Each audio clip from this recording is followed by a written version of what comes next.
que temos. Seja lá bênção material ou bênção de posição. Acredite, tem pessoas que procuram a igreja por aquilo que elas olham e enxergam como bênção. Bênção de prosperidade ou de ocupação, que na mentalidade delas, na visão delas, isso chancela que essa pessoa é uma pessoa querida por Deus e que ela é aprovada por Deus. Todos esses sermões que nós aqui expomos mostram que Deus não olha. Quem olha é o mundo aí. Não é? Quanto mais abençoado você for para muitas pessoas, mais íntimo de Deus você é.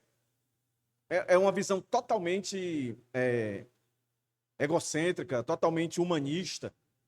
Achar de que se você é abençoado, é porque Deus está do seu lado e assim você está sendo aprovado. Se você está passando por dificuldade, seja ela qual for, no seu corpo, na sua mente, nas suas circunstâncias, é pecado. Você está passando por alguma coisa, tipo Jó. Jó nunca deixou de ser um obreiro aprovado por Deus. Porque desde o início, quando Satanás apareceu diante de Deus, o Senhor disse para ele: vê lá o meu servo Jó, fiel, íntegro, obreiro aprovado. Não era pelo que ele fazia, mas era por quem e para quem ele obedecia, para Deus. E repito, do primeiro sermão até o de hoje, nós que acompanhamos todos esses sermões, não somos mais inocentes acerca de saber, aos olhos de Deus, se nós somos aprovados ou não. O primeiro sermão foi no verso 14 e 15. Primeiro sermão, aprendendo que o obreiro aprovado é aquele que maneja bem a palavra da verdade. Então não é só responsabilidade daqueles que Deus colocou numa posição formal, seja pastor, seja presbítero, seja diácono, seja professor de EBD. Todos vocês, todo crente, ele é chamado a manejar bem a palavra da verdade, a palavra de Deus. O segundo sermão foi no verso 16, que nós fomos advertidos a evitar falatórios inúteis e profanos. Evitar de abrir a boca e falar coisas que não traz edificação nenhuma.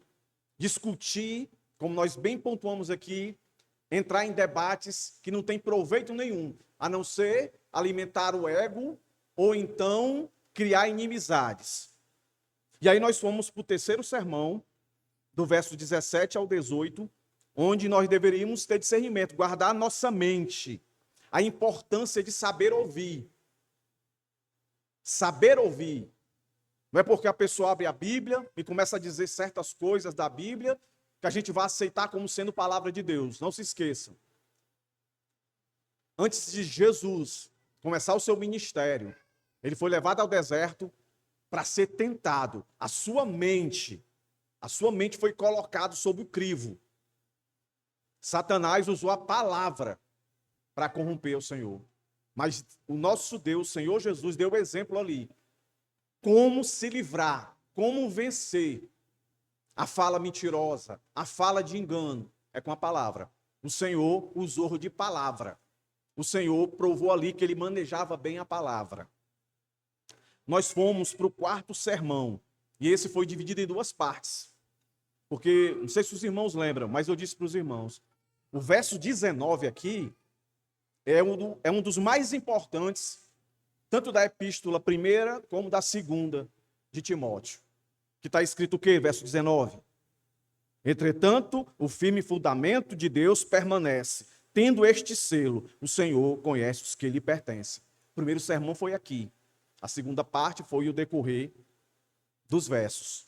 Aí nós aprendemos, né, ali, que por mais que a igreja seja atacada, por mais que o engano seja a principal estratégia de Satanás, ele se infiltra dentro da igreja e fala palavras para enganar.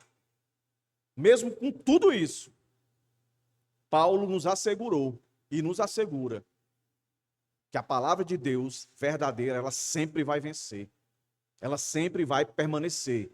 Isso é a soberania de Deus. Aí a segunda parte foi a responsabilidade do homem. Aí nós vimos, afarte-se da injustiça todo aquele que professa o nome do Senhor. E nós vimos duas ilustrações. Ele usou vasos ali, né? Para dizer que o verdadeiro cristão, mesmo ele sabendo que Deus tem um controle de tudo, o verdadeiro cristão, o obreiro aprovado, ele sabe da sua responsabilidade. Ele precisa manejar bem a palavra, ele precisa saber o que falar, e ele precisa saber o que ouvir. E aí nós continuamos e fomos para o verso 19 a 21, ou verso 19 a 21, que foi essa parte, a segunda parte. Aí veio o quinto sermão, que foi o verso 22, onde vimos a santificação, a dupla ordem, fugir das paixões de mocidade, e nós adentramos lá, muitas delas que vão além só dos desejos sexuais. Nós percebemos pelo contexto da carta, e principalmente da primeira carta de Paulo, que Paulo falava a questão também dos bens materiais, de posição. Tudo isso aí são tentações. E como é que a gente resolve isso? Não é só fugir, mas seguir, perseguir a justiça, a fé, o amor e a paz. E aí o verso 23, nós somos chamados à maturidade, o obreiro aprovado. Ali foi nos ensinado a repelirmos questões insensatas e absurdas. Aí aqui foi aquele ponto que eu disse para os irmãos.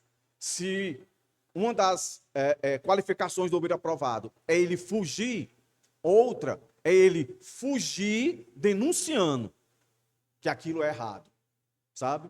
E aí eu lembro os irmãos que Deus não chamou nenhum cristão para ser cristão em secreto. Se ele for acionado, ele tem que saber.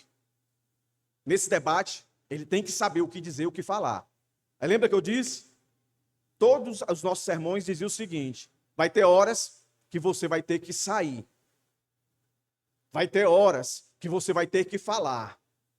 Vai ter horas que você vai ter que sair atirando, falando, não é verdade, não é verdade, não é verdade. Isso pode gerar consequências drásticas.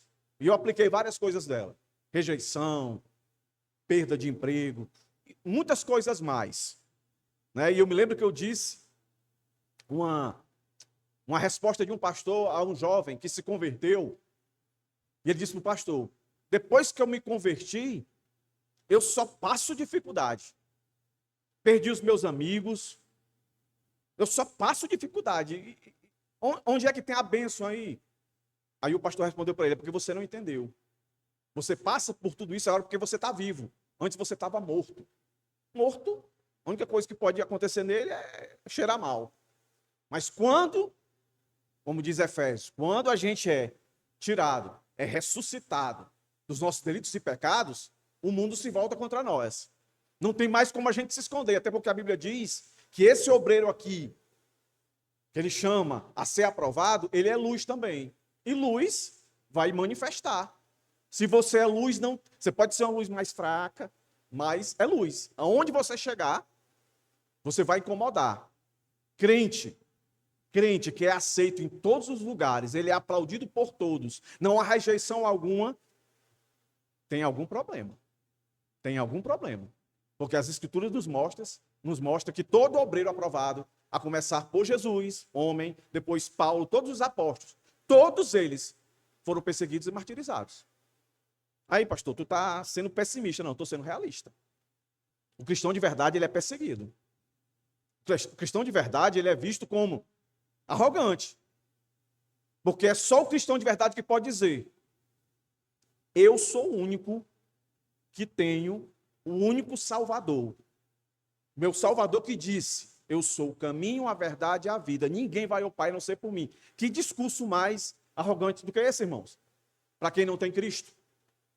Você chegar para um testemunho de Jeová, você chegar para um mormon, você chegar qualquer outra religião aí e dizer: a minha religião, o meu cristianismo é o único verdadeiro. E por fim,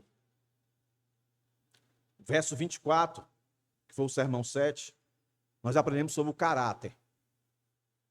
Agora, meus irmãos, no sermão 8, que seria o 9, né? Vem a pergunta.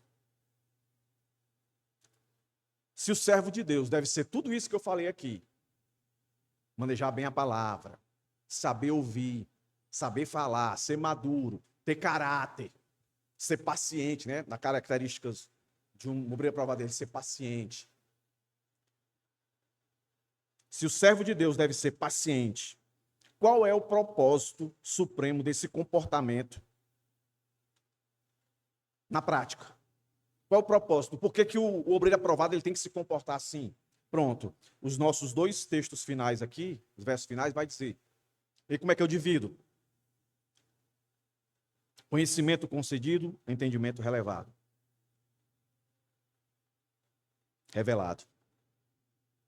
Essa é a missão de todo obreiro. Ó, depois que eu entendi a soberania de Deus, parece que salta aos meus olhos. Assim como no verso 19, que a gente vê soberania de Deus e responsabilidade do homem, aqui nesses dois versos, a gente vê isso. Vamos ler aí.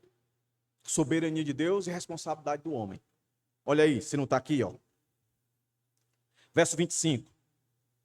Disciplinando com mansidão os que se opõem a ele, na expectativa de que Deus lhe conceda não só arrependimento para conhecer a verdade, mas também o retorno à sensatez, a fim de que se livrem dos laços do diabo, que os prendeu para fazerem o que ele quer.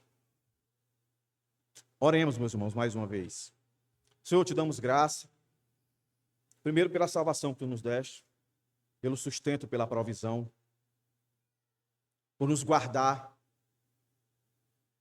muitas vezes daquilo que nós nem nos apercebemos. Quando a tua palavra diz que estamos guardados nas tuas mãos, que de fato é assim.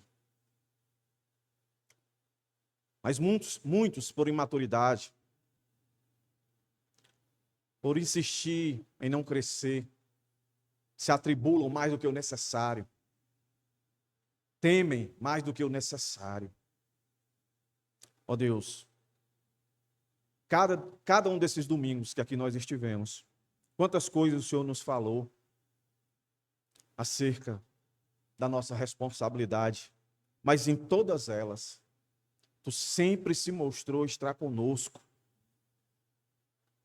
Nós nunca estaremos sozinhos. Ó Deus, aumenta-nos a fé, não de quantidade, Senhor, mas de qualidade. Dai-nos sabedoria, Deus, para nos comportar no mundo cada dia mais e mais se depravando, cada dia mais enchendo aquilo que a tua palavra fala de maneira figurada em Apocalipse, o cálice da ira. Ó Deus, que nós possamos resistir a tudo isso, confiando na tua soberania, confiando nos teus propósitos, confiando na tua vontade, que é boa e perfeita. Em nome de Jesus, ser com cada um que está aqui nessa noite, da criança ao idoso, do mais instruído ao menos instruído, que todos sejam alcançados com as verdades, os ensinos dessa palavra. Da tua palavra, em nome de Jesus, ser conosco, Pai, perdoa os nossos pecados. Amém. Só lembrando para os irmãos, como é o último sermão, eu queria lembrar os irmãos de novo. Aqui é a última carta de Paulo. Paulo está indo para morrer. Essas são as últimas palavras de Paulo. É uma crise aqui que eles estão vivendo. Mas o irmão percebe? Paulo não pede para que orem, para que libertem ele. Paulo não dá regras como se defender. Paulo está preocupado com a vida espiritual deles, com a igreja do Senhor. E ele sabe que Deus concede conhecimento. Que Deus não só concede esse conhecimento, porque não basta. Tem que haver uma revelação desse conhecimento. Porque tudo depende de Deus. Então são duas dimensões que o nosso texto está dividido aí. Conhecimento, que é Deus que concede, e uma revelação desse conhecimento, que também é Deus que concede. Mas Deus usa o obreiro aprovado. O obreiro aprovado é o instrumento de Deus. Por isso, a missão de todo obreiro começa assumindo a sua responsabilidade, de ser, que é um privilégio.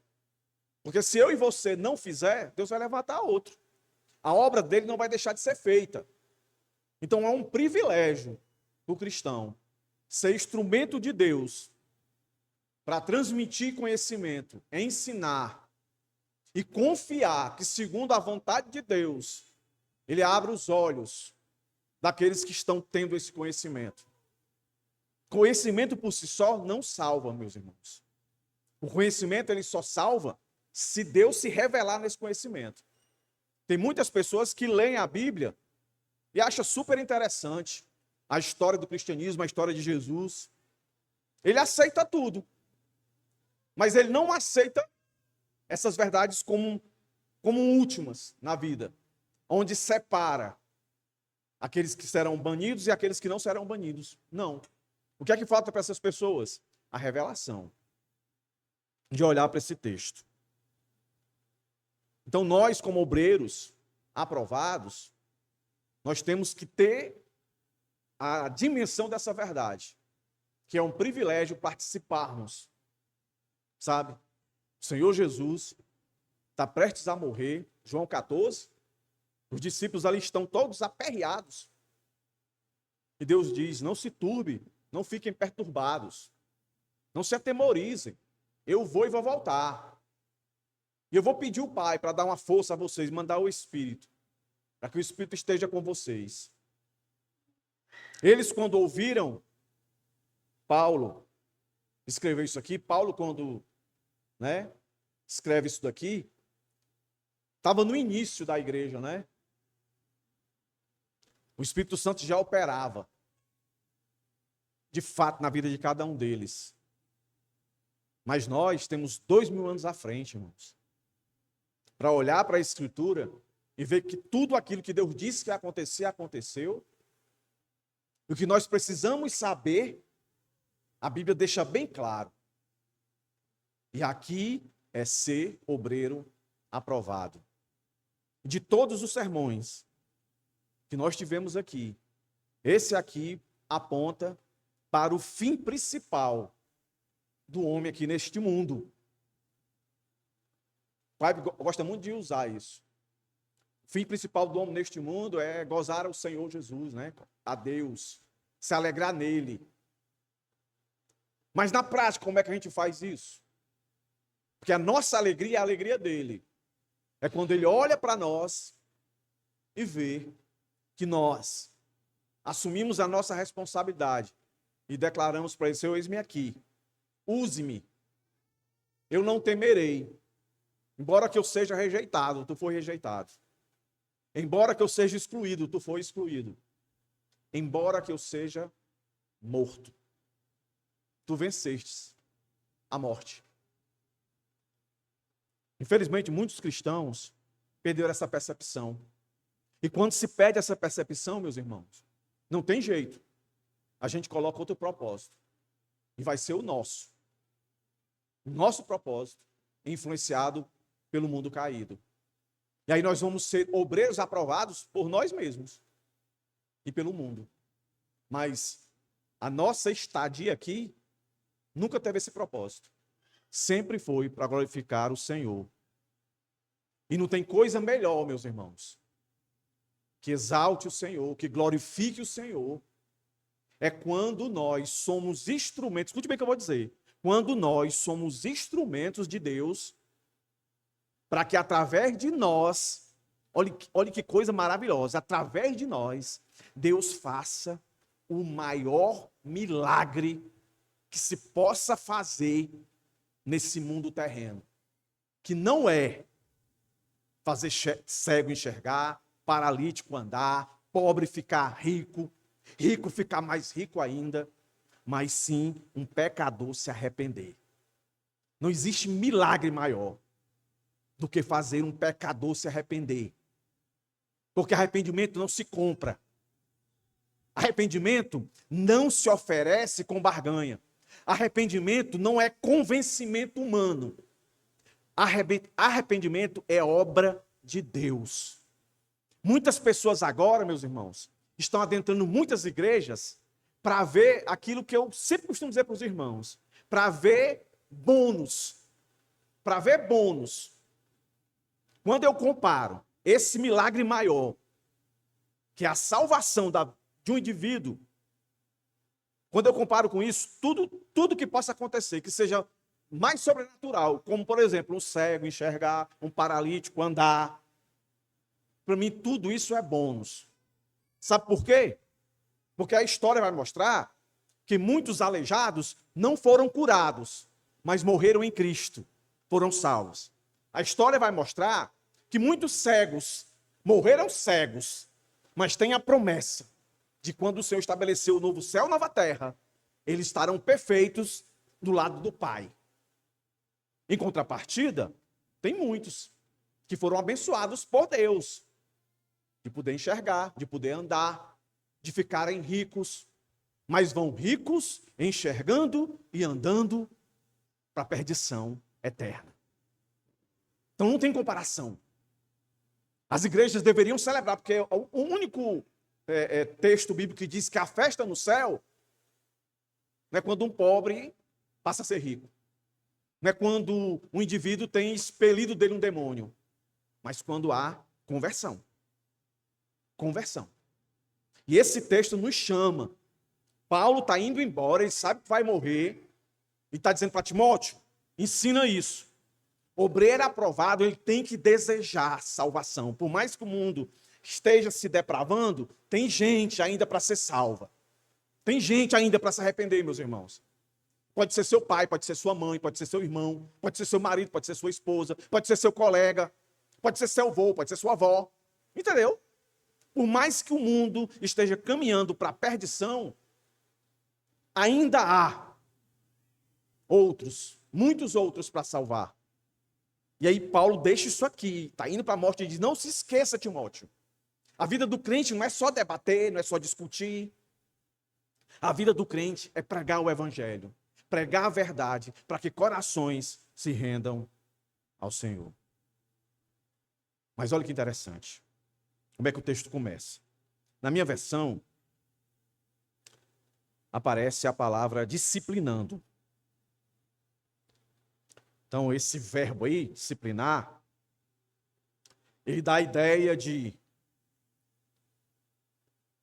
algo de pedagogia. Esse disciplinar não é castigo. Esse disciplinar aí indica educar, treinar, formar. Em uma palavra, eu posso chamar isso de discipular. Olha se isso aqui não tem link com a missão. Com a missão. Está falando, irmão? Alguma coisa? Não. Eu vi o irmão levantando a mão, você quer comigo. Discipular. Que às vezes a gente usa essa palavra, né? Só por um crente já convertido. Mas a ideia aqui eu aplico também a uma pessoa que ainda não confessou. Mas que de alguma maneira Deus está direcionando a questão de discernimento. Será que é o meu amigo? Será que é a minha mãe? É meu pai? Não sei. Você aplica aí. Mas o texto aqui está chamando a atenção que é uma responsabilidade do crente. Quando começa dizendo assim, disciplinando. E o texto vai dizer que é aquele que se opõe. Então fica claro que Paulo não quer que por mais que os indivíduos falem a verdade, plante a semente do engano, e aqui ele deu o nome, né? Himeneu e Fileto, que eles não sejam vistos como inimigo, que se tenha compaixão. Por isso, meus irmãos, aí eu abro uma aspa aqui para trazer de volta a questão do amor. Né? Para o mundo, amor é sentimento. Mas na Bíblia, amor é mandamento. Você não precisa sentir nada. É mandamento, você tem que obedecer, você tem que pregar. Está entendendo? Quando eu digo assim, irmão, tenha discernimento se é para pregar para aquela pessoa ou para aquela outra pessoa. Não é o seu coração sentir alguma coisa pelaquela pessoa, sentir algum afeto por aquela pessoa, não. Quando a Bíblia manda a gente pregar o evangelho, e aqui há um imperativo, né, não tão explícito, mas é uma obrigação do crente, do obreiro, na oportunidade que ele tiver, dele discipular, dele disciplinar. A ideia de educar, treinar, formar. Em hipótese alguma de punição ou de falta de cuidado. Então, nesse sentido, Paulo vai corroborar e vai dizer, ó, discipule com, ele vai dizer, mansidão. A palavra mansidão aqui não é a mesma que foi traduzida nos versos anteriores como ser brando. Mansidão aqui, meus irmãos, é com humildade. Vê se vocês conseguem me entender. Eu disse anteriormente, na minha introdução, que nós temos a verdade absoluta. Jesus é o único caminho, a verdade é a vida. Sim ou não? Sim. Isso soa, para quem não está nesse caminho, como arrogante. Por isso que a igreja foi perseguida no primeiro século. E foi daquele jeito que a gente sabe. Essa palavra mansidão aqui é a ideia de humildade. Por mais que a gente saiba que o discurso é muito forte, a gente tem que ter a habilidade de falar de uma maneira, de ser, como eu posso dizer, suave, gentil, bondoso, sem deixar de ser rigoroso. Entendeu? Sem deixar de ser rigoroso. E a gente nunca deve achar, essa palavra mansidão, a ideia dela é de humildade, a gente nunca deve achar que se aquela pessoa que se opõe à nossa fé, ela vier a crer em Cristo, foi pelo seu argumento e pelo meu argumento de usarmos a verdade. Não. Foi porque Deus quis, Deus usou. Entendeu? Porque, pensa o seguinte, se todas as vezes que a gente usar os textos bíblicos corretos, para uma pessoa que está abrindo, né, o ouvido para ser educada, para ser disciplinada, e muitas vezes não acontece nada, era para a gente entender que não é a palavra em si bem colocada, não é a palavra em si bem argumentada, não é a palavra em si bem apresentada, mas é na dependência de Deus. É quando Deus quer. Lembra de Jonas? Lembra quando nós estudamos Jonas aqui? Nínive toda, uma cidade toda. O texto está lá, nós estudamos. A cidade toda se arrependeu. E qual foi o sermão dele? Se arrependam logo, senão Deus vai matar todo mundo. Em poucas palavras. Foram 5 palavras, né? No original lá a gente viu 5 palavras. E ele chegou muito mal-humorado. Certamente, alguns historiadores dizem, eu falei isso na pregação, devia estar muito feio, passou 3 dias dentro de uma barriga de um peixe, né? Devia estar meio feio, fedido, e ele chega lá com nenhuma boa vontade. Ele foi mesmo porque Deus é soberano, porque vontade mesmo ele não estava. E não se converteu todo mundo.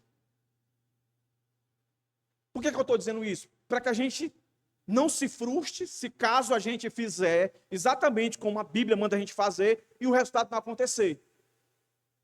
Como diz Piper, o fundamento da missão é adorar a Deus.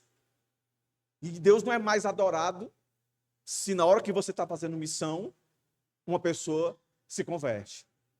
Deus é adorado de qualquer jeito, se convertendo ou não, porque tudo é para a glória dele. Não é não? Esse é o ponto. Então, humildade aqui, essa ideia que na nossa vida, caminhada cristã, nós temos que apresentar o evangelho com firmeza, com rigor, mas sem deixar de ser gentil, suave. E aí, por isso, a tradução achou melhor colocar manso. Mas manso aqui não é aquela pessoa que fala baixinho, que não gosta de confusão, sabe? Que não tem aquele apelo. Não, não é isso. Ele está colocando o limite para a gente não extrapolar, porque normalmente quando a gente está com a verdade, é por isso que ele falou tanto contra fugir de debate. Quem debate, a gente sempre quer saber quem foi que ganhou. Né? Quem foi que ganhou o debate? Entre esse e aquele, qual foi o melhor? Isso não engrandece Deus em nada, só traz glória para o homem. Por isso que Paulo mandou fugir. Então, o obreiro precisa, escute bem, compreender que a vida cristã não é apenas ensinar o conteúdo. É confiar em Deus, que a palavra dele, ao ser lançada, ela vai prover o desejo que Deus assim quiser. Feito as parábolas, né? Joga lá, uns recebem, outros não. Eu repito, a palavra de Deus, ela não é só para salvar. Ela é para salvar e para condenar. Ou seja, tem pessoas que vão ouvir e vão entender o apelo e vão se render a Cristo. Tem outras que vão se endurecer cada vez mais. A semelhança dos fariseus. Quanto mais ouviam, mais eles se endureciam. E é porque ele ouviu da boca do próprio Cristo. E aí Cristo não era um bom pregador? Cristo não sabia articular as palavras? Cristo era o mestre dos mestres. Por que nem todo mundo que ouviu se converteu? Qual é a resposta? Porque ele não quis. Simples assim, porque ele não quis. Porque se ele quisesse, todo mundo se convertia. Todo mundo. O ponto é esse. Ele quer ser glorificado. Seja no endurecimento, olha o que nós falamos aqui, sobre a providência de Deus. Seja no endurecimento, seja no ódio, seja no que for. Ele quer ser glorificado. Então, o espírito de mansidão, gentileza, rigorosidade, né, e humildade, essa é a instrução pastoral. E Paulo fala isso em Gálatas 6:1, ele diz assim, se alguém for surpreendido em alguma falta, vós que sois espirituais, corrigiu com espírito de brandura, de humildade. Sabe? Por mais que... E aqui, o contexto de Paulo aqui é de um irmão fraco, de Gálatas. Mas tem aplicação para esse texto e para nós. A gente não discipula só crente e muito menos só incrédulo. Os dois estão sempre adiante de nós, mas os cristãos estão mais próximos. Nós temos a tendência a perder a paciência, não é? E Paulo disse aqui que a gente tem que controlar a paciência. Às vezes a gente olha para uma pessoa e diz, não tem mais jeito não. Eu já falei. O ponto é que tem horas que o seu tempo com aquela pessoa realmente acabou. Aí vai ter outra pessoa que Deus vai usar para trabalhar com aquela pessoa. Mas o ponto é esse, e a aplicação é essa. Isso não quer dizer que você tem que demonstrar para aquela pessoa, dar um testemunho para aquela pessoa que ela não tem mais jeito. Entendeu? Por isso o espírito de mansidão, que é humildade. Sabe? Você pode até desacreditar. Acontece isso com a gente. Mas o texto aqui traz uma implicação que a gente não deixa isso transparecer. Entendeu? Chega para outra pessoa e diz, irmão, tenta você agora, que eu já tentei de tudo ali e não consegui. Pode ser que seja através de você que Deus vai lá e faça. Mas nunca dê uma pessoa por perdida, que não tem jeito. É só você lembrar que são para essas pessoas que Deus veio, para aqueles realmente que a gente olha e acha que não tem jeito, Deus vai lá e faz. Você deve conhecer alguém ou você mesmo, da sua família lá, com a probabilidade de você se render a Cristo. E você se rendeu a Cristo.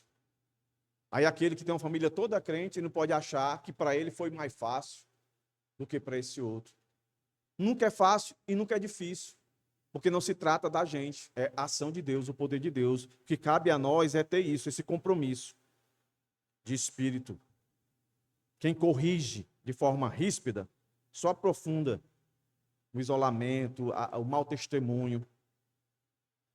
Quem corrige com humildade, sempre tem uma sementinha que constrange. Não sei se isso aconteceu com você. Está numa discussão e tal, e de repente você deixa transparecer para a pessoa que ela que ganhou aquela discussão. E aí, de repente, aquilo se acaba. Quando um resolve dar um passo de maturidade e a coisa resolve. Nem sempre isso é possível, né? Às vezes dá problema. Mas é a sabedoria de nós. Disciplina como marca da verdadeira igreja. Calvino, expondo esse texto, ele dizia assim, ó,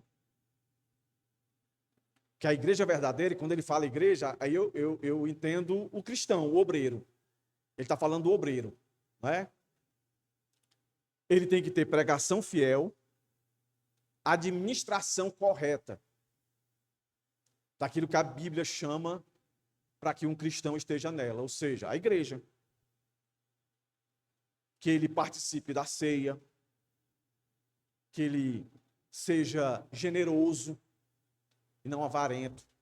Essas qualificações o torna apto para ser esse obreiro aqui, que vai educar com mansidão, com propósito, às vezes preventivo, de proteger a igreja, de ser instrumento, de fato, de Deus, para colocar aquele indivíduo para correr, se afastar.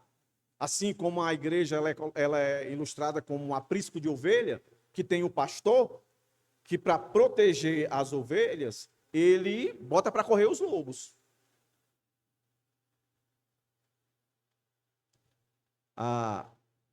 No tempo que a gente vive hoje, esse tipo de discurso é tão difícil, né, de falar. De que não, a igreja tem que receber as pessoas, todas as pessoas, todas as pessoas. Esse discurso é muito bonito.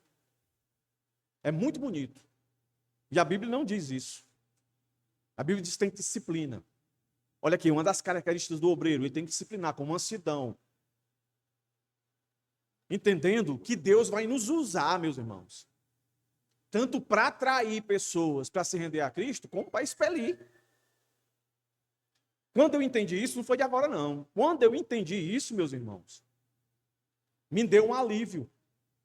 Me deu um alívio. Por mais que a igreja, escute bem o que eu vou dizer aqui, ó, por mais que a igreja seja composta de joio e trigo, ou seja, de ovelha e lobo, você não vai encontrar em canto nenhum da Bíblia Deus incentivando a gente ficar tratando com lobo a vida toda.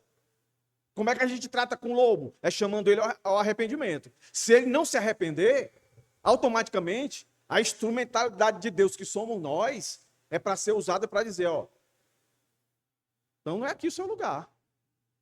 Por que eu digo que o discurso é muito lindo? Quando as pessoas dizem, a igreja é para ter todo mundo. Mas você não gostaria que se todo mundo que entrasse fosse um jovem, que ele não é crente, e ele entrou dentro da igreja porque ele quer a sua filha, porque ele quer ou ela quer o seu filho, ou aquela quer o seu marido, ou aquele quer a sua esposa. Quantas pessoas estão decepcionadas com a igreja? Porque se lá na igreja onde eu fui traída, foi na igreja onde a minha filha se perdeu, foi na igreja onde o meu filho se perdeu. Acredite, foi na igreja onde o meu filho conheceu as drogas. Por que isso? Porque o cristão não entendeu a sua responsabilidade de discipular, de olhar, de corrigir, de dizer assim não, assim sim, isso ou aquilo. Entendeu? Aí hoje as igrejas abrem as portas e vêm. São poucas as igrejas hoje. Até as históricas estão deixando de praticar, que é a classe novos membros. O indivíduo que chega numa igreja, ele fica, e aí o pastor chega, meu irmão, você tá, aqui nós temos a classe novos membros, vai explicar o que é que a igreja crê, quais são os usos e costumes da igreja, para que ele entenda onde é que ele está chegando. Entendeu? Aí hoje a maior parte das igrejas, a pessoa vai vindo, vai ficando, e aí é vista como crente, entendeu? É vista como irmão. Aí quando lá na frente, papoca o negócio. E é por essas coisas, por a gente deixar de praticar a verdadeira obra que o Senhor nos chamou a fazer. E o texto é bem claro, ó. E lembre-se, Paulo está escrevendo para Timóteo, para a igreja. Ele não está pensando no ímpio, não. Ele está pensando em pessoas à semelhança de Mineu e Fileto, que pareciam crentes, mas não eram. Aí ele vai dizer isso, ó. Disciplinando com mansidão os que se opõem a ele. Olha aí. E quem são os que se opõem a ele? São aqueles que resistem à verdade. Alguns enganados, outros endurecidos, alguns sinceros, mas equivocados, outros arrogantes. Mas todos precisam ser tratados, não como inimigos, mas como pessoas aprisionadas, confundidas e feridas. Por isso Paulo não manda Timóteo brigar, mas orientar. Aí quando eu falo isso aqui, eu me lembro também de Hebreus. Devemos exortar uns aos outros, até que o dia chegue. Está entendendo? Então, vem a frase central de Paulo aqui, que aí mostra a soberania de Deus. Até aqui a gente está vendo, né, o homem, a responsabilidade do homem. Mas é ele que convence, é ele que converte? Não, ele tem que estar na expectativa, é o que Paulo vai dizer, ó. Na expectativa de que Deus lhe conceda não só arrependimento, para conhecer a verdade. Não só arrependimento para conhecer a verdade. Então, qual é o papel do obreiro? Corrigir. Mas Deus é que convence. Qual o papel do obreiro? Ensinar. Mas é Deus que ilumina, que dá o entendi. Qual o papel do obreiro? Falar. E as nossas palavras não têm poder. Tem poder é Deus. A gente fala e Deus transforma. Segundo Ele querer. Às vezes a gente vai falar e Deus não quer transformar. Deus quer mostrar para nós que ali é um coração endurecido. Que a nossa exortação siga em frente. Para que Ele se decida. Está no nosso meio ou ir embora. Das duas, uma. Entrou num aprisco, ou o lobo se transforma em ovelha, ou ele tem que ser expelido. Pelo simples fato, se ele ficar no meio, ele vai destruir as ovelhas. Quantos de vocês aqui não sabem de casos? De pessoas que vieram para a igreja, casaram, depois se casaram, tirou o cônjuge dentro da igreja. Seja homem, seja mulher. Quantos aqui? Não tem. Não, mas isso é normal, isso sempre aconteceu. Mas não é para acontecer, não é? Se fosse na sua família, você ia querer? Não. E qual é o jeito da gente evitar isso? Ó? Fazendo o que a Bíblia manda. Tendo essa responsabilidade. Por isso que eu vou morrer dizendo, irmãos.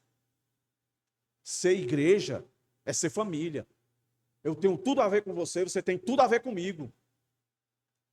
A sua fraqueza me atinge. A sua fraqueza me atinge. A minha fortaleza, no máximo que ela pode fazer, é te encorajar. Mas ela é pessoal, você tem que buscar. É como doença. Entendeu? É como doença. Doença se transmite. Mas saúde não. Se tiver uma pessoa aqui gripada, começar a espirrar, a probabilidade é de que vários irmãos aqui peguem a gripe. Não é não? Aí uma pessoa gripada pode passar para 10, para 20.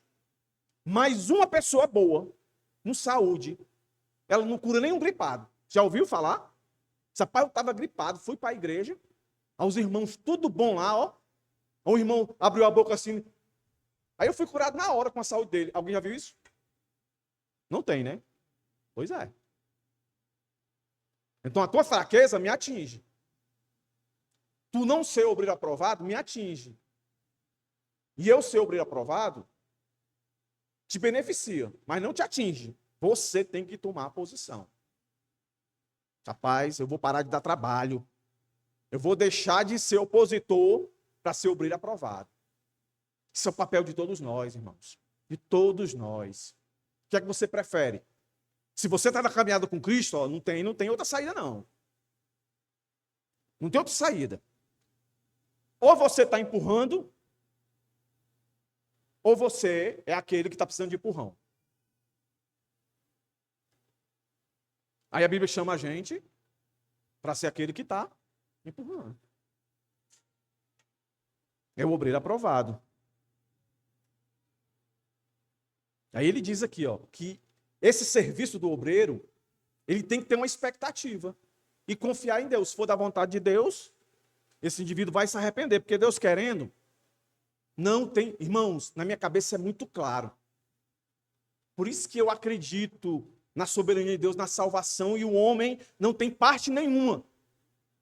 Porque Deus é todo poderoso. Não entra na minha cabeça Deus aparecer para uma pessoa, aí entendo o aparecer aqui, na pregação. Deus falando, seu espírito falando ali na pregação. É Deus falando. Aí o indivíduo, não quero não. Não quero. Não tem, isso não existe. O indivíduo, ele não vai ficar querendo até o momento que Deus querer. Na hora que Deus querer, não tem jeito, pode ser o pior bandido. Pensa aí no pior bandido do Brasil, pensa aí. Mas não fale o nome, não. Não fale, não. Das nossas expectativas, não. Mas se Deus quiser, Ele faz. A gente tem que ver nessa expectativa. Que o arrependimento é dele. E arrependimento aqui, meus irmãos, a palavra arrependimento é metanoia. É mudança mesmo. Não é uma restauração, assim, um remendo, não. É mudança completamente. Completamente. E o fruto disso é conhecer a plena verdade de Deus. Então, o obreiro aponta para a verdade. Mas somente Deus concede o entendimento dessa verdade. Só Deus transforma o coração. Portanto, a primeira missão do obreiro é essa: ser instrumento de Deus para que ele conceda conhecimento da verdade aos seus corações. Por isso que Deus, quando inspirou Paulo para escrever Romanos, está lá que Deus não vai ter ninguém por inocente. Ninguém por inocente. Ninguém vai chegar no dia, ou no dia de Jesus voltar mesmo, naquele dia, que vai ser estabelecido o tribunal, ou se até lá aqueles que morrem. Aí vão para onde estão e dizer, olha, se tivesse me falado direitinho assim, foi falado. Você que não se arrependeu. Então, nosso primeiro ponto diz que nós somos instrumento de Deus para levar esse conhecimento que Deus concede. Por isso que a igreja é um dos maiores meios de graça de Deus. Eu já dei muitas aulas sobre missões. Eu falo de missões e eu parto do pressuposto. Não desmerecendo nenhuma instituição, até porque eu vou na instituição falar sobre missões. Mas o ponto é de prioridade. O maior e melhor instrumento de missões é a igreja. Todos os outros são agregadores. Assim como o seminário não forma pastor, ele ajuda o pastor, ele confronta o pastor, ele equipa o pastor, mas não forma. Quem é que forma pastor? A igreja. Então quem é que forma um missionário? A igreja. Aí se ele vai ser formal, aquele que vai viajar o mundo e tal, é outra coisa. Mas todo missionário formal, aquele que viaja, o mais conhecido, que vai para os lugares bem distantes, tribos, e tal, povos, nações, antes de qualquer coisa, ele é um crente.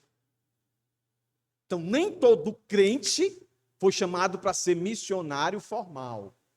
Mas todo missionário formal, ele é o obreiro, o missionário crente, pastor, o comum. Ele é as duas coisas. Não tem como tirar. E aqui, nosso último sermão de como ser um obreiro aprovado é ter essa percepção de que todos vocês que aqui estão são missionários. Vocês estão dentro de uma obra. E aqui é muito clara.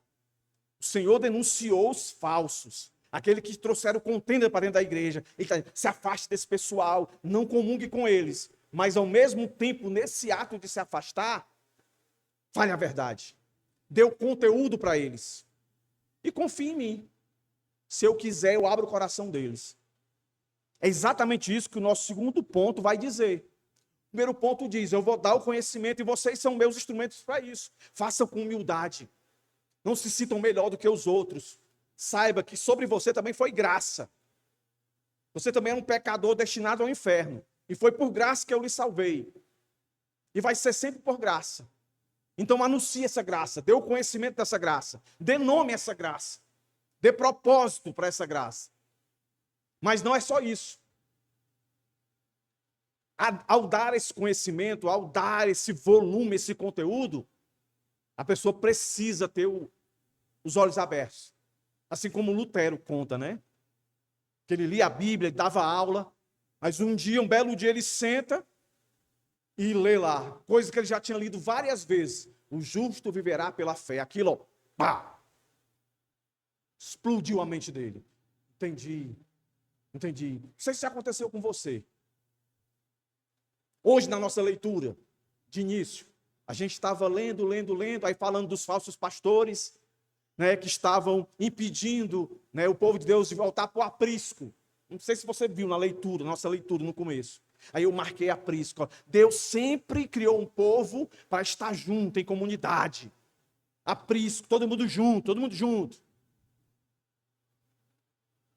Poxa, eu li esse texto tantas vezes, não fiz essa explicação. Eu entendi, Deus me deu ali um entendimento naquela hora. Eu olhei e disse, poxa vida, a gente sempre foi criado para estar junto. Um povo, uma nação. Sempre foi, sempre foi. Nunca aconteceu com você não, de ler um texto, ler várias vezes, de repente você lê um dia e pum! Pronto, isso precisa acontecer. Para que de fato as letras, o conteúdo vire vida para aquela pessoa. Sabe? A pessoa escuta, eu sou o caminho, a verdade e a vida. Quantas pessoas já escutaram isso, irmãos? Ninguém vai ao Pai senão por mim. As pessoas concordam. Mas como é que a gente pode comprovar que aquela pessoa teve o discernimento? É quando de fato há mudança na vida dela. Então Paulo agora mostra o que acontece quando Deus age no coração. Retorno à sensatez. Não é isso que o texto vai dizer, ó? Verso 25. Mas também o retorno à sensatez, a fim de que se livrem dos laços do diabo, que os prendeu para fazerem o que ele quer. O mundo acha que tem livre-arbítrio. O mundo acha que tem liberdade, mas não tem. Paulo tem a ideia de alguém que estava embriagado, né? Retorno à sensatez, retorno à razão, retorno à sobriedade. É uma imagem forte aqui. A pessoa tomada pelo erro doutrinário, a pessoa tomada pelo mundanismo, pela depravação. E como a Bíblia chama, né, o pecado é como um câncer. A pessoa dessa está doente. Ela não consegue discernir. Ela não consegue ter clareza. Ela está desorientada e se torna insensata. Aí quando Deus concede o arrependimento, essa pessoa desperta, a mente volta para o lugar. Ou seja, ela é trazida à vida de verdade. A luz vence a escuridão. O coração volta a enxergar. E o que é mais fantástico e maravilhoso, o Senhor mostra mais uma vez aqui que o diabo nunca foi inimigo dele. Que a coisa mais fácil do mundo é ele tirar uma pessoa das garras de Satanás, da vontade de Satanás. É só ele querer. Aí o texto dizendo, mas também o retorno. Isso aqui vem logo em seguida do que nós vimos. Deus conceda não só arrependimento para conhecer a verdade, mas também o retorno à insensatez. Com qual propósito? Para livrar. Então, 3 realidades aqui, ó. Que nós, não, se você se considera que teve a revelação da verdade e teve o discernimento dessa verdade, de que Jesus não foi um profeta qualquer, que Jesus é Deus e que Ele é o Salvador, que Ele morreu de fato e ressuscitou, porque Emineu, Fileto, não disseram bem isso. Que a ressurreição já aconteceu, tal. E tantas outras coisas que aconteciam aqui no primeiro século, que no segundo século se produziu mais heresias, a mais conhecida é o gnosticismo, que invalidava o sacrifício de Cristo na cruz, a morte de Cristo na cruz. Mas se você, como eu, tivemos o conteúdo sobre as nossas mentes, mas não ficou só na nossa mente, desceu para o nosso coração. E aquilo que a gente fazia, e a gente achava que que era normal, porque todo mundo fazia. Agora a gente faz, e quando faz a gente sente um pesar, e a gente é impulsionado a pedir perdão a Deus, o semblante cai, a semelhança de Davi e tantos outros que a Bíblia demonstra que é que o pecado faz quando um homem de Deus cai, porque o homem de Deus cai ainda peca. A diferença é que o Espírito Santo nos comove. Mas aqui, esse tipo de livramento, a gente não conseguiria se não fosse a ação de Deus. Aí Deus está dizendo, ó, o ímpio que está lá fora, ele pensa que o maior inimigo dele é Satanás, mas não é Deus. Satanás é nosso inimigo, que ele quer fazer nos cair. Mas aquele que está lá, totalmente à vontade com Satanás, ele nem se percebe. Aí, como Deus é gracioso, ele vai lá e faz de melhor caçador para tirar do infeliz caçador. Porque o texto vai dizer isso aqui, ó.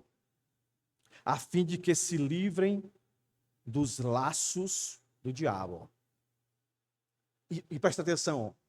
Aqui de novo, ó, nessa pequena porção, essa pequena frasezinha. A fim de que se livrem do laço. É um indivíduo que se livra? A gente sabe que não, porque o texto anterior diz que é Deus que faz isso. Mas Deus está dizendo que o homem tem responsabilidade, ele tem que querer. É as duas coisas que a gente não consegue resolver, irmãos. Mas está aqui. Verso 24 é Deus que concede a verdade, o conteúdo. E com esse conteúdo revelado, tira a pessoa da insensatez, da dormência, da sua morte espiritual. E na morte espiritual que ela convivia é porque ela estava nos laços de um caçador feroz, que é o diabo, que a Bíblia diz que ele é como um leão. Aí o texto está dizendo que se livrem. Responsabilidade do homem. Então Paulo descreve Satanás como alguém que arma laços, prende, entorpece as suas vítimas. Tira a pessoa da sobriedade. Aí Deus vai lá e coloca ela como sóbria. Volta a dar os sentidos, desperta de um estado de putrefação. Aí um comentarista, ele diz o seguinte, tentando deixar claro o poder de Deus, a soberania de Deus aqui. Somente Deus pode libertar de um tal cativeiro, em que homens são tanto apanhados em armadilhas, como drogados pelo diabo. Drogados pelo diabo. Aí eu parafraseio com aquilo que João escreveu na sua epístola. A concupiscência da carne, a concupiscência dos olhos, a soberba da vida. A tríade maldita. É eu querer ter prazer, é eu querer estar. Veja se não é isso. O que é que as pessoas mais querem, muitos cristãos? Eu quero ter, eu quero sentir e eu quero estar. Não é não? Pastor, é pecado isso? Isso se torna pecado quando você coloca isso como fim. Isso se torna pecado quando você coloca isso no fim, porque não tem outra alternativa. Quando você coloca isso ao fim, se o mundo é condenado por isso, você cristão, o que é que vai acontecer? Você vai ser desaprovado. Você não vai ser um obreiro aprovado. Porque você vai usar toda a energia, toda a vida que Deus lhe deu para gozar nele, para celebrar nele, para festejar nele, nas suas conquistas, naquilo que o mundo oferece. Não querer ter para se sentir seguro, estabilizado. Não querer ser para se sentir satisfeito. E não querer estar para se sentir reconhecido, valorizado. Mas se lembre, no mundo você pode ser valorizado. No mundo você pode ter prazer. No mundo você pode ter. Mas a palavra de Deus diz que adianta ter o mundo inteiro e perder aquilo que é mais importante, a comunhão com Deus. Porque inferno é isso, tá, irmãos? Inferno não é só um lugar quente, onde o fogo nunca se apaga. Inferno é banimento da presença de Deus. Que Deus tenha misericórdia de nós, meus irmãos. Então Deus concede arrependimento para o pleno conhecimento da verdade, mas Ele o faz por meio de pecadores remidos, eu e você, servos. A gente não viu um sermão anterior, servo, escravo. Nós só mudamos de Senhor. Nós éramos escravos do diabo, agora nós somos escravos do Senhor. Só que esse escravo do Senhor, na verdade, ele é liberto. Ele pode fazer o que ele quiser, mas ele não faz o que ele quiser. Por quê? Porque ele ama o seu Senhor. Entendeu? Essa é uma das minhas respostas. Quando alguém me retruca e diz assim, então quer dizer que uma vez salvo, salvo para sempre? É. Então se eu for salvo, eu estou salvo, então eu posso fazer o que eu quiser. Pode. Mas se você fizer tudo que você quiser, que confronta com a vontade de Deus, esse é um sinal que você não foi salvo. Porque o verdadeiro cristão, ele não deixa de sentir vontade de fazer as mesmas coisas que ele fazia antes, não. Ele não deixa de sentir vontade. Mas quando ele está em caminho a fazer, o Espírito Santo cutuca ele e diz, eu mereço essa rebelião? Eu mereço essa infidelidade? Onde foi que eu tirei? Deus. Tá na Bíblia. Deus passa no rosto, sim. Passa. Quando o povo sai do Egito, Deus manda fazer um memorial lá, que se tornou Páscoa, a ceia, para lembrar de onde eu tirei vocês. Não se iluda, não. Quando a gente pratica a ceia do Senhor aqui, é para a gente lembrar, não só do que Cristo fez por nós na cruz, mas de onde nós estávamos, quem nós éramos. Entendeu? Então aqui, meus irmãos, de forma resumida, revela a missão que eu chamo de sublime do obreiro, daquele que agrada a Deus. Nós falamos, Deus liberta. Nós corrigimos, Deus restaura. Nós disciplinamos com humildade, mansidão, Deus devolve a sensatez. Nós chamamos ao arrependimento, Deus quebra. Deus quebra os laços, esses laços aqui, ó, que prende. Então, quando você estiver falando de Jesus para alguém, alguém disser assim, irmão, eu quero entregar minha vida para Jesus. Não ache que foi porque você falou, mas porque Deus quis que você falasse aqui naquele momento, aquela vida se rendesse. Meus irmãos, é o maior milagre. Eu vejo assim, o maior milagre que pode acontecer nesse mundo da parte de Deus é um Deus tão grande, inacessível, ter misericórdia de um pecador e salvá-lo. Quando Deus age, tudo muda. O opositor se torna adorador, o resistente se torna discípulo, o prisioneiro se torna livre, o que cumpria a vontade do mal agora passa a cumprir a vontade de Deus. E tudo isso acontece, meus irmãos, porque o obreiro foi fiel. Ele não se acovardou, ele corrigiu com humildade, ele ensinou com paciência, ele esperou com confiança, mas a obra, toda ela, foi toda pelo poder do Espírito Santo. Então, assim podemos dizer, a missão do obreiro não é gerar entendimento, mas preparar o terreno para que Deus revele-se. Não é libertar cativos, mas apontar para o libertador. Não é mudar os corações, mas semear a palavra que Deus usa para transformar, meus irmãos. É dar o conteúdo, é o primeiro passo. Fale. Concluindo, irmãos. Este é o retrato do verdadeiro ministério cristão. O obreiro não é um general que impõe a sua vontade.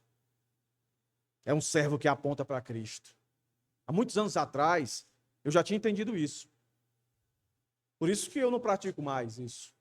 Né? Quando eu estou pregando aqui, uma pessoa quer aceitar Jesus, eu digo, faça essa oração.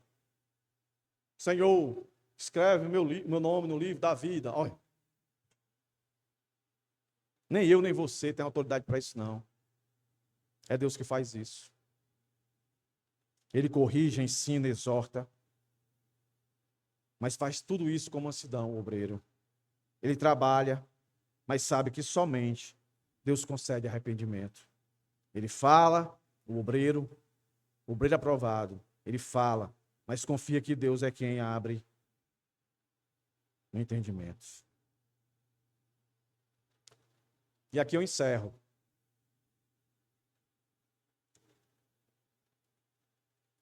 Eu peço para você ficar de pé. Com 3 aplicações aqui. 3 aplicações que amarram todos os sermões. Do primeiro até o 8º, seria, na verdade, o 9º, porque nós tivemos um que foi parte 1, parte 2.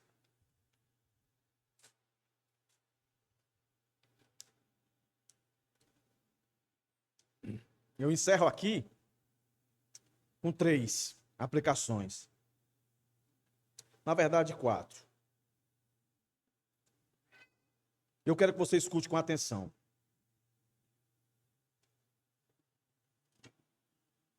A primeira, priorize a fidelidade à palavra acima de qualquer coisa. Comprometa-se com o estudo rigoroso da Bíblia para conseguir manejar corretamente a palavra de Deus, para não distorcê-la. Segundo, vigie ativamente sua fala. O que você fala, o que você escuta. Foi o sermão 2, 3 e 6. Discipline os seus lábios com a palavra de Deus. E sua mente, reconhecendo aquilo que se pode falar e deve se falar, e aquilo que não se deve escutar. Não dá ouvidos. Nem a toda pregação que você tem que dar ouvido. Porque nós aprendemos que a pregação falsa, o ensino falso, ele corrói. E a maior estratégia de Satanás sempre foi e sempre será o engano. A Bíblia diz, Paulo escreveu aos Coríntios, que Satanás se veste de anjo de luz, se transveste. De anjo de luz, não de trevas não. E de ministro de justiça, não de injustiça. Então como é que você vai detectar? É luz, mas não é. É justiça, mas não é. Como é que você vai? Conhecendo a verdade. Terceiro, essencial, busque a santificação com um movimento duplo. A sua santificação individual e comunitária. Você depende da igreja, assim como a igreja, nesse sentido de comunidade, depende de você, um dos outros. Estamos todos no mesmo corpo. Lembra que eu disse? A sua fraqueza me atinge. O seu pecado me atinge. A minha santidade não te atinge. O máximo que ela faz é não te deixar desculpável. Tu fica indesculpável. Porque eu não sou melhor do que você. Se eu consigo ser santo, você também consegue. Porque nós temos o mesmo espírito. Aí é a responsabilidade. Ouvir o que tem que ouvir, falar o que tem que falar. Não falar, não ouvir. Por fim, sirva e corrija com mansidão. É sua responsabilidade. Um dos meus maiores desejos é ver minha igreja amadurecer. Sabe? Para quando o irmão estiver faltando, não vim. As pessoas dizem, pastor, tu percebeu? Já está com 3 domingos que fulano não veio. Que você não acha que é só minha responsabilidade saber o que aconteceu com esse irmão. Você também tem responsabilidade. Que agora eu estou respondendo assim. Quando alguém chega e diz, pastor, tu viu? Se eu vi. Tu viu também? Eu vi. E aí? É só eu que tenho que ir lá? Tu não tem que ir também, não? Me mostre aí, na Bíblia, onde é que é responsabilidade só do pastor. Você só vai encontrar um texto que a Bíblia manda o pastor ir na casa de uma pessoa. E não é só o pastor, não. É o pastor e a direção, a liderança. Está lá em Tiago. É se o indivíduo estiver enfermo e ele pedir a visita. Entendeu? É responsabilidade de todos nós. Servir e corrigir com humildade e mansidão. Irmão, não venha para a igreja. Você não vem para a igreja, irmão? Você vai ficar fraco. Aí você vai deixar a gente preocupado. Deus pode nos castigar por causa de você. Não é a história do povo de Israel? Por causa de um, tudinho entrava. Por causa do pecado de um, todos eram punidos. Na minha casa era assim. 4 homens e uma mulher. Quando um fazia um negócio, aí tudinho apanhava. Porque tudo era cúmplice, irmão. Tinha um mais culpado, mas tudo era cúmplice. Tudinho apanhava. Oi, oi, oi, oi, oi. Aí, agora é tu. Aí o que apanhou, oi, oi, chorando, todo mundo entrava. Não que esqueça disso. Que o Senhor faça de nós, meus irmãos, obreiros que cooperam com sua obra, que dependam de sua graça e que sirvam com humildade e fidelidade. E que muitos sejam alcançados pela obra que Deus faz em cada um de nós. Amém? Encerra aqui os 8 sermões sobre esse tema. E nós vamos ter 3 domingos até terminar o ano. Passa aí. E aí, uma minissérie que vai dar muito sentido o que eu acabei de falar, que eu vou aprofundar. A questão do conhecimento descer o coração. Só conhecimento não resolve. Conhecimento tem que descer para o coração. Tem que ter o entendimento de quem é. Entendeu? Aí, porque eu chamo de mini, vão ser 3 sermões. Os domingos seguirão. 3 sermões sobre esse tema aí. Entender com o coração. Essa palavra difícil hermenêutica é só a arte de ler, entender, compreender e viver. Uma das maiores dificuldades é viver. Sendo cristão, por infidelidade. Outros, de fato, porque não entenderam. Então, mini série sobre esse tema aí, entender com o coração. Amém? Vamos orar. Senhor, te damos graça por essa noite, nos leva em paz para nossos lares, nos dá uma semana de meditação acerca de tudo que foi falado aqui. Prepara os nossos corações para aquilo que ouviremos nos domingos que virão. Que o Senhor tenha misericórdia de nós e nos ajude